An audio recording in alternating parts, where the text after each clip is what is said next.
तर काल दोन्ही राष्ट्रवादी एकत्र येण्याबाबत अजित पवारांनी संकेत दिले होते। राष्ट्रवादीच्या बॅनरवर पवारांचा फोटो पुढेही कायम राहणार का असा माध्यमांनी प्रश्न विचारला असता तुमच्या तोंडात साखर पडू अशी अजित पवारांनी प्रतिक्रिया दिली आणि यावर संजय राऊतांनी अजित पवारांनी भाजप सोडून मत मूळ राष्ट्रवादीत यावं असं आवाहन केलेलं आहे।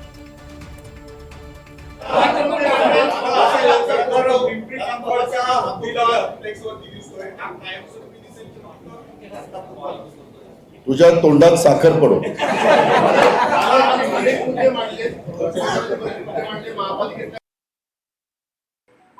हा प्रश्न संपूर्ण महाराष्ट्राला पडलेला आहे, किंबहुना देशातल्या राजकीय विश्लेषकांना पडलेला आहे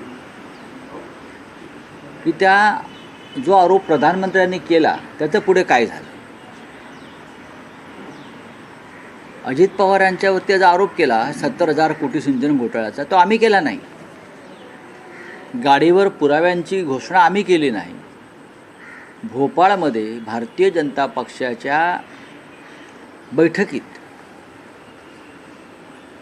किंवा त्यांचा जो कार्यक्रम होता, मेळावा होता, अधिवेशन होतं, त्याच्यामध्ये देशाचे पंतप्रधान जबाबदारीनं बोलले अजित पवारांच्या सिंचन घोटाळ्यावर आणि पुढल्या 8 दिवसामध्ये अजित पवार हे मंत्रिमंडळात आले।